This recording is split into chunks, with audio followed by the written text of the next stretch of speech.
ಮನೆ ಮಠ ಬಿಟ್ಟು ಪಕ್ಷ ಅಂತ ಪಕ್ಷದ ಅಭಿಮಾನಕ್ಕೋಸ್ಕರ ದುಡಿಯೋರು ಬಹಳ ಜನ ಇದ್ದಾರೆ. ಒಳ್ಳೆ ಕಾಲೇಜ್ ಆಗಿಲ್ಲ, ಒಳ್ಳೆ ಹಾಸ್ಪಿಟಲ್ ಆಗಿಲ್ಲ.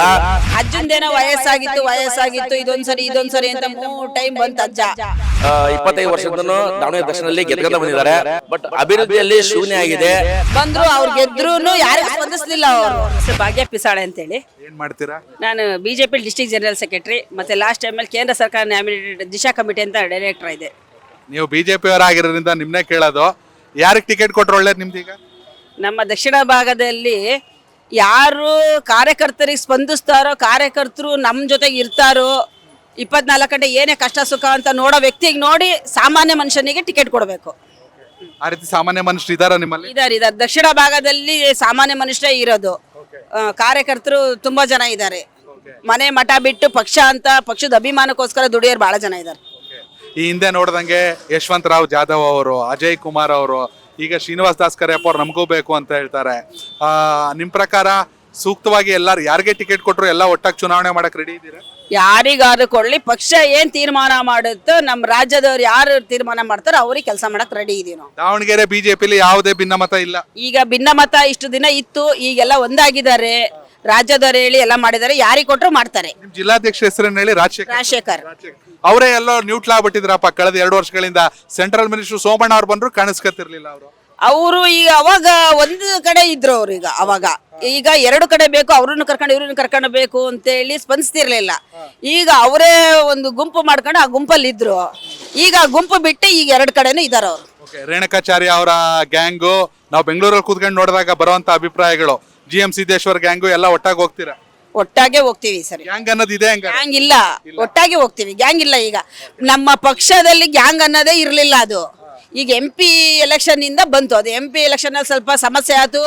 ನಮ್ಮ ಅಭ್ಯರ್ಥಿನೇ ಕಡೆಗಣಿಸಿದ್ರು ಅವರು. ಹಂಗಾಗಿ ಆಗಿತ್ತು.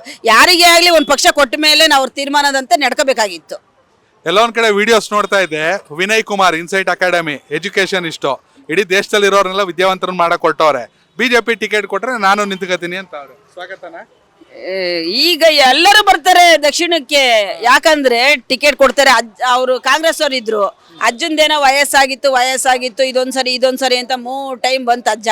ಬಂದ್ರು ಅವ್ರು ಗೆದ್ರೂ ಯಾರಿಗೂ ಸ್ಪಂದಿಸ್ಲಿಲ್ಲ. ಅವರು ಏನು ಹಿರೇ ಮನುಷ್ಯರು ಅಂತ ಹೇಳಿ ಅದೊಂದು ಬೆಲೆ ಕೊಡ್ತಾ ಇದ್ರು. ಈಗ ಕಾಂಗ್ರೆಸ್ ಹೇಳ್ತಾರೆ ಸಾಕು, ಈಗ ಕಾಂಗ್ರೆಸ್ ನಮಗೆ ಈ ಸರಿ ಕಾಂಗ್ರೆಸ್ ಮುಕ್ತ ಮಾಡಬೇಕು, ಏನೇ ಇದ್ರು ಬಿಜೆಪಿ ವೋಟ್ ಮಾಡ್ತೀವಿ, ಬಿಜೆಪಿ ಸಪೋರ್ಟ್ ಮಾಡ್ತೀವಿ, ನಾವು ಏನೋ ಹಿರೇ ಮನುಷ್ಯರು ಅಂತ ಮಾಡ್ತಿದ್ವಿ ಅಷ್ಟೇ ಅಂತ ಕಾಂಗ್ರೆಸ್ ಹೇಳ್ತಾರೆ ನಮ್ಮ ಹತ್ರ. ಎಸ್ ಬಾಲಚಂದ್ರ ಅಂತೇಳಿ ನಾವು ಹಾಲಿನ ವ್ಯಾಪಾರ ಮಾಡ್ತೀವಿ. ಹೇಗಿದೆ ಸರ್ ವ್ಯಾಪಾರ? ಸರ್ ಬೆಳಗ್ಗೆ ನಾವು 2:30 ಎದ್ದೇಳ್ತೀವಿ. ಬೆಳಗ್ಗೆ 11 ಗಂಟೆವರೆಗೆ ಡ್ಯೂಟಿ ಆಗುತ್ತೆ. ನಿಮ್ ಜೀವನದಲ್ಲಿ ವೀಕ್ ಆಫ್ ಅನ್ನೋದೇ ಇಲ್ಲ? ಇಲ್ಲ, ವೀಕ್ ಅಪ್ ಅನ್ನೋದಿಲ್ಲ, ರಜನೂ ಇಲ್ಲ, ಏನಿಲ್ಲ ಸರ್. ನಮ್ಮ ಶಿವರಾತ್ರಿ ಮೊನ್ನೆ ಬಂತು. ನಮ್ದು ಡೈಲಿ ಶಿವರಾತ್ರಿ ಆಗುತ್ತೆ. 300 ದಿವಸನೂ ಶಿವರಾತ್ರಿ ಆಗಿರುತ್ತೆ. ನಿಮ್ಮಿಂದ ಎಲ್ಲರೂ ಖುಷಿ ಕಾಫಿ ಟೀ ಕುಡ್ಕೊಂಡವ್ರೆ. ಹೌದು ಸರ್. ಸರ್ ನಿಮ್ ಪ್ರಕಾರ ದಾವಣಗೆರೆ ದಕ್ಷಿಣದ ರಾಜಕೀಯ ಏನಾಗ್ತಾ ಇದೆ? ಸರ್ ದಾವಣಗೆರೆ ರಾಜಕೀಯದಲ್ಲಿ ಏನಾಗುತ್ತೆ ಅಂದ್ರೆ, ಇಷ್ಟು ವರ್ಷ ಶ್ರೀನಿವಾಸರು 25 ವರ್ಷದಿಂದನೂ ದಾವಣಗೆರೆ ದಕ್ಷಿಣದಲ್ಲಿ ಗೆದ್ಕೊಂಡ ಬಂದಿದ್ದಾರೆ. ಬಟ್ ಅಭಿವೃದ್ಧಿಯಲ್ಲಿ ಶೂನ್ಯ ಆಗಿದೆ. ಅವರು ಯಾವುದೂ ಕೆಲಸನೂ ಕಾಮಗಾರಿಗೂ ಯಾವುದೂ ಆಗಿದ್ದಿಲ್ಲ. ಒಂದು ಕಾಲೇಜ್ ಆಗಿಲ್ಲ, ಒಳ್ಳೆ ಕಾಲೇಜ್ ಆಗಿಲ್ಲ, ಒಳ್ಳೆ ಹಾಸ್ಪಿಟ್ಲ್ ಆಗಿಲ್ಲ. ನಾವು ಮಣಿಪಾಲ್ ಹಾಸ್ಪಿಟ್ಲಿಗೆ ಇಲ್ಲಿಂದ ಡೈಲಿ 10 ರಿಂದ 15, 20 ಬಸ್ಸು ಮಣಿಪಾಲ್ ಹಾಸ್ಪಿಟ್ಲಿಗೆ ಹೋಗುತ್ತೆ. ಇಲ್ಲಿ ದಾವಣಗೆರೆಯಲ್ಲಿ ಒಂದು ಹಾಸ್ಪಿಟ್ಲ್ ಇಲ್ಲ, ಒಂದು ಎಜುಕೇಶನ್ ಇಲ್ಲ. ಬೆಂಗಳೂರಲ್ಲಿ ಕೂತ್ರೆ ದಾವಣಗೆರೆ ಎಜುಕೇಶನ್ ಹಬ್ ಅಂತಾರೆ. ಅದೇ ಅವರು ಈಗ ಇವ್ರು ಹೇಳ್ತಾರೆ, ಇಲ್ಲಿ ರಾಜಕೀಯ ಹೇಳ್ತಾರೆ. ಬಟ್ ಇಲ್ಲಿ ಎಲ್ಲ ಸಾರ್ವಜನಿಕರು ಬಸ್ ಸ್ಟ್ಯಾಂಡ್ ಹತ್ರ ಹೋಗ್ರಿ, 15 ರಿಂದ 20 ಬಸ್ಸು ಡೈಲಿ ಮಣಿಪಾಲಿಗೆ, ಉಡುಪಿ ಮಣಿಪಾಲಿಗೆ ಹೋಗ್ತಾ ಇದೆ. ಒಂದು ಎಜುಕೇಶನ್ ಇಲ್ಲ, ಒಂದು ಹಾಸ್ಪಿಟ್ಲ್ ಇಲ್ಲ, ಯಾವುದಿಲ್ಲ. ಈ ಸಲ ಕಾಂಗ್ರೆಸ್ ಮುಕ್ತ ಮಾಡಲೇಬೇಕಂತೇಳಿ ಎಲ್ಲ ಮತದಾರರನ್ನೆಲ್ಲ ಇದು ಮಾಡಿದ್ದಾರೆ.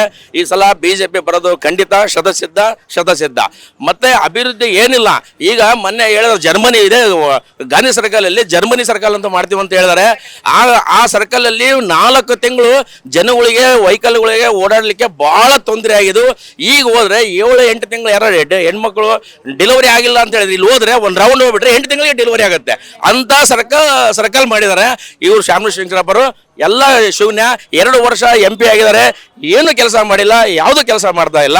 ಈ ಸಲ ಬಾರಿ ಬಿಜೆಪಿ ಬರಲೇಬೇಕು. ನಮ್ಮ ದಕ್ಷಿಣ ಕ್ಷೇತ್ರದಲ್ಲಿ ಮನದಾಳದ ಮತದಾರರ ಪ್ರತಿಯೊಬ್ಬರು ಮನದಾದ ನಾಡಿ ಮಿಡಿತವನ್ನು ಹಿಡಿದಂತವ್ರು ನಮ್ಮ ಯಶವಂತರಾವ್ ಜಾಧವ್ ಅವರು. ಈ ಸಲ ಯಶವಂತರಾವ್ ಜಾಧವ್ ಅವರಿಗೆ ಟಿಕೆಟ್ ಕೊಡಬೇಕು. ಅವ್ರನ್ನ ಅತಿ ಹೆಚ್ಚಿನ ಬಹುಮತದಿಂದ ನಾವೆಲ್ಲ ಕಾರ್ಯಕರ್ತರು ಮತ್ತೆ ಮತದಾರರು ಗೆಲ್ಲಿಸಿ ಬಿಜೆಪಿ ಸರ್ಕಾರ ತರ್ತೀವಿ. ನರೇಂದ್ರ ಮೋದಿಜಿ ಅವರಿಗೆ ನಾವು ಏನು ದಕ್ಷಿಣ ಕ್ಷೇತ್ರದ ಒಂದು ದಿಕ್ಸೂಚನೆ ತೋರಿಸ್ತೀವಿ. ಸರ್, ನರೇಂದ್ರ ಮೋದಿ ಹವಾನೇ ಇರಲಿಲ್ಲ. ಇನ್ನು 2014 ಮೊದಲೇ ಯಶವಂತರಾವ್ ಜಾಧವ್ ಅವರು ದಾವಣಗೆರೆಯಲ್ಲಿ ಕಮಲವನ್ನ ಅರಳಿಸಕೊಳ್ತಿದ್ದವರು. ಆದ್ರೆ ಯಶಸ್ಸು ಸಿಕ್ಕಿರ್ಲಿಲ್ಲ ಅಷ್ಟೇ. ಆದ್ರೂ ಯಾಕೆ ಟಿಕೆಟ್ ಅವ್ರಿಗೆ ಸಿಗದೆ ಬೇರೆಯವ್ರಿಗೆ ಸಿಕ್ಕಿತ್ತು ಲಾಸ್ಟ್ ಟೈಮ್? ಅಲ್ಲ, ಲಾಸ್ಟ್ ಟೈಮ್ ಅಂದ್ರೆ 4 ಬಾರಿನೂ ನಮಗೆ ಯಶವಂತರಾವ್ ಜಾಧವ್ ಅವ್ರಿಗೆ ಕೊಟ್ಟಿದ್ರು. ಅಲ್ಪ ಮತದಿಂದ ಅವರು ಪರವಾಗಿಕೊಂಡಿದ್ದಾರೆ. ಮೊದಲನೇ ಸಲ 1,500 ಇದು ಮಾಡಿದ್ರು. ನೆಕ್ಸ್ಟ್ 4,000, ಈಗ 8,000, 11,000 ಮತದಿಂದ ಸೋತಿದ್ದಾರೆ. ಈ ಬಾರಿ ಅದೇ ಮೊದಲದಂತ ಕಾಂಗ್ರೆಸ್ ಇಲ್ಲ, ಅಭಿವೃದ್ಧಿ ಶೂನ್ಯ ಆಗಿದೆ. ಈ ಸಲ ಯಶವಂತರಾವ್ ಜಾಧವ್ರಿಗೆ ಕೊಡಲೇಬೇಕು. ಈಗ ಅತಿ 20,000 ರಿಂದ 25,000 ಮತಗಳಿಂದ ಜಯಗಳಿಸ್ತಾರೆ ಅಂತೇಳಿ ನಾನು ದಕ್ಷಿಣ ಕ್ಷೇತ್ರದಲ್ಲಿ ಹೇಳ್ತೇನೆ. ಸರ್, ದಾವಣಗೆರೆ ದಕ್ಷಿಣ ಅಂದಾಗ ಅಲ್ಪಸಂಖ್ಯಾತರ ಜಾಸ್ತಿ, ಸುಮಾರು 80,000ಕ್ಕಿಂತ ಹೆಚ್ಚು ಮುಸ್ಲಿಂ ಮತಗಳೇ ಇದಾವೆ. ಇಷ್ಟಾದ್ರೂ ಕೂಡ ಬಿಜೆಪಿ ಗೆದ್ದೇ ಗೆಲ್ಲುತ್ತೆ ಅನ್ನೋ ವಿಶ್ವಾಸ? ಸರ್, 2,40,000 ವೋಟಿಂಗ್ ಇದೆ.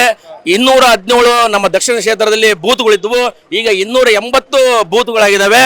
ಎಲ್ಲಾ ಬೂತ್ಗಳಲ್ಲಿ ನಾವು ಇದುವರೆಗೂ ನಡ್ಕೊಂಡ್ ಬಂದಿರೋದು ಎಲ್ಲಾ ಬೂತ್ಗಳಲ್ಲಿ ಎಲ್ಲಾ ವಾರ್ಡ್ಗಳಲ್ಲಿ ಬಿಜೆಪಿನೇ ಗೆದ್ದಿದೆ. ಬಟ್ ಆದ್ರೆ ಅಲ್ಪಸಂಖ್ಯಾತರ ಮತ ಬಂದಿದ್ರೆ ಒಂದ್ ಸೈಡ್ ವೋಟ್ ಹಾಕ್ತಾರೆ ಅವರು. ಈ ಸಲ ಅವರು ಸತ ಬಿಜೆಪಿಗೆ ವೋಟ್ ಹಾಕ್ತಾರೆ ಅಂತೇಳಿ ನಾವು ನಂಬಿಕೆ ಇದೀವಿ. Thank you. ಕನೆಕ್ಟ್ ಕರ್ನಾಟಕ, ಇದು ನಿಮ್ಮ ನೆಟ್ವರ್ಕ್.